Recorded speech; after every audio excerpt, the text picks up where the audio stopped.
So,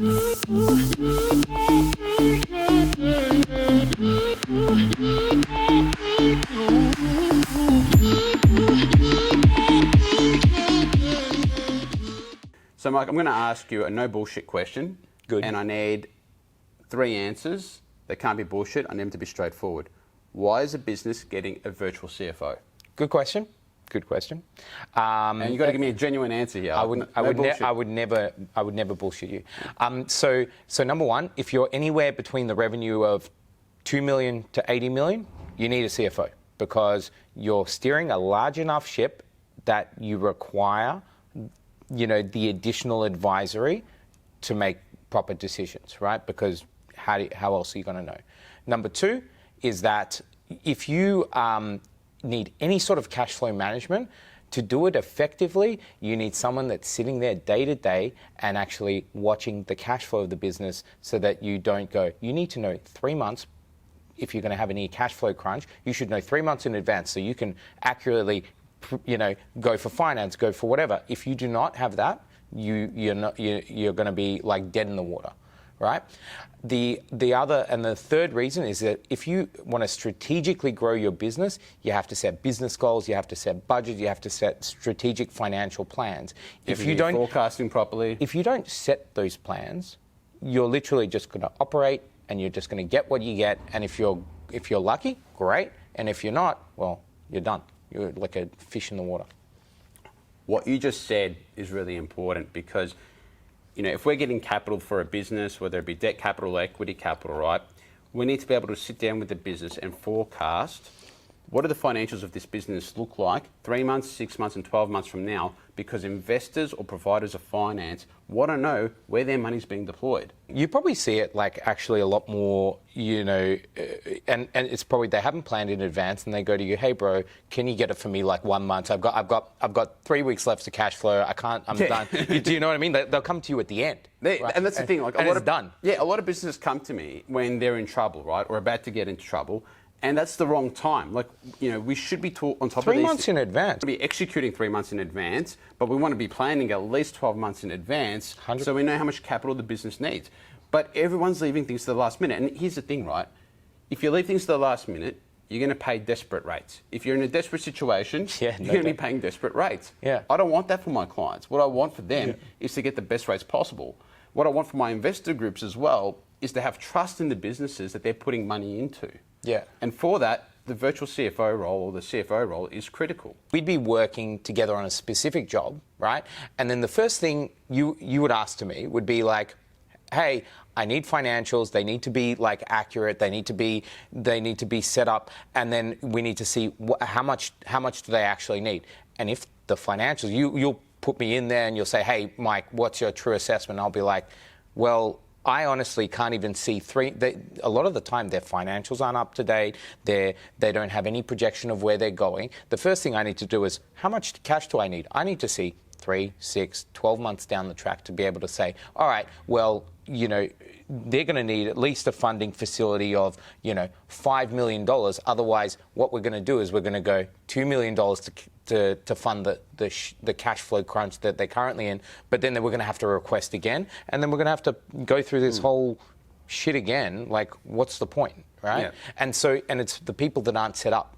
And it's the people that just kind of like leave it to the last minute because they don't have a capable financial team that actually drives them in that direction. So, Mike, what do you think people should value in business the most as a business owner?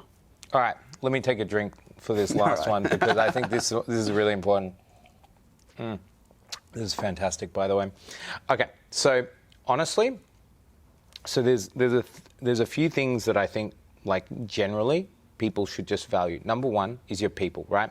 Not just your, like your advisory team and whatever, but think of these people as people are your greatest asset, right? You take care of them. Unfortunately, it's not fortunately or unfortunately, you kind of work for them, right? You take care of them, you look after them, from a monetary perspective, from a growth perspective. What you're going to do is you're going to get output. You fill your people with A team members, right? Whether it's your consultants, whether it's your staff, whether it's all the other areas. Some people look at people as tools, as a way to kind of like step up whatever, right? Yeah. There are some people that will succeed on that. Like you can see, people making billions of dollars, but do you want to be that person, right? But then you've got to look at your people as your asset, because they're the ones that are representing your company. They're the ones that are representing you personally. You take care of them, and then it will come back tenfold to you. I'm not saying do it for that purpose, do it for your own self, but the one successful, like the people that are really successful have the A teams. They got like the top people, and they're the ones that take care of their staff, and then it comes back in droves. Yeah.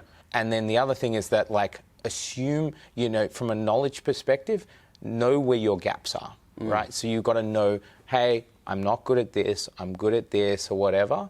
You've got to know where your personal gaps are, and then you've got to fill that with the best people that you can possibly find, right? So, I'm not good at lending. I go, man, this is a great guy. He can take care of it. I don't know marketing. I'm going to find this great guy, and he's going to do it, because the reality is, you've got a certain skill set, and also you've got a limited amount of time within a specific day to do a couple of things.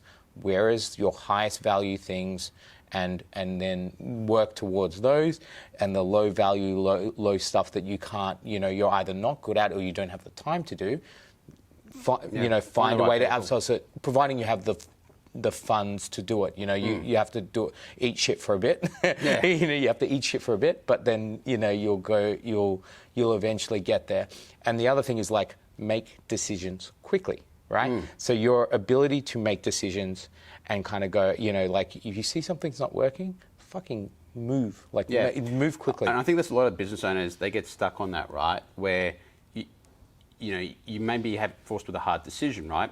Now, you're worried about you're almost paralyzed by making the right or wrong decision, right? Yeah.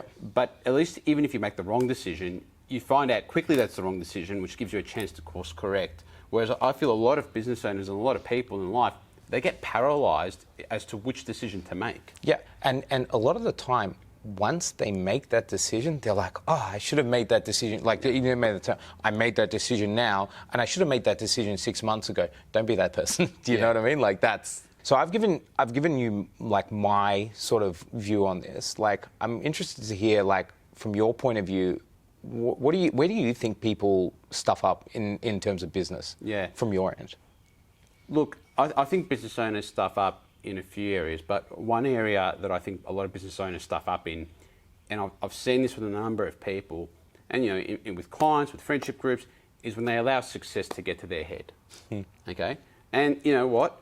I think a lot of people, when they start to succeed in business, especially in the early stages, they go off partying, they can drink too much, they can do drugs, they don't look after their health. Yep. And then all of a sudden, right, you've got one decision that's bad, another decision that's bad, another decision that's bad, and before you know it, this huge empire that they built quickly crumbles because they as an individual couldn't handle the success or didn't have the discipline.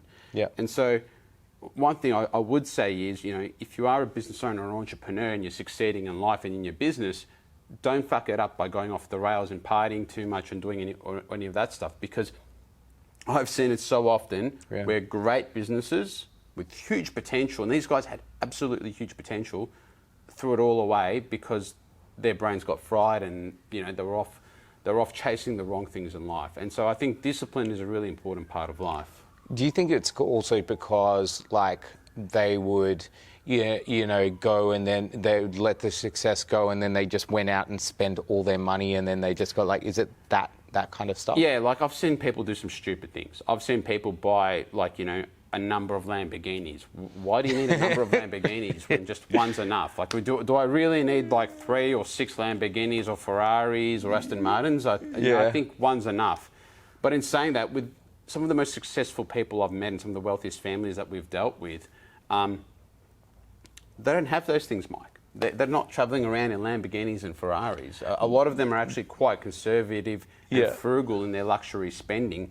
And so, you'll just see them driving like a modest BMW or a modest Mercedes.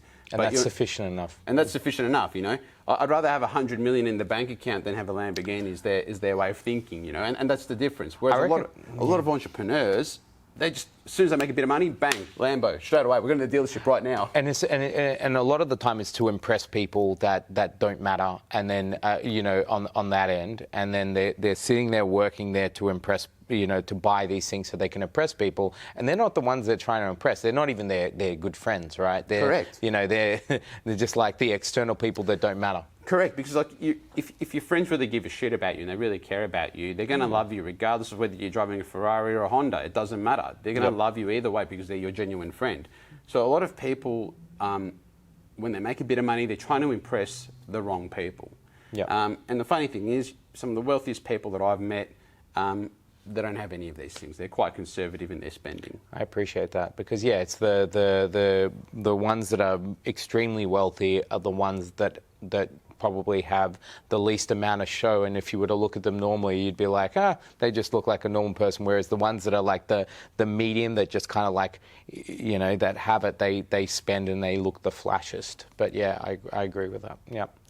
Well, Mike, I've got to say, firstly, thank you for the scotch. Thank you for the scotch. Yeah.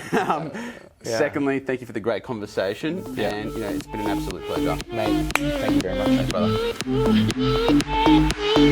brother.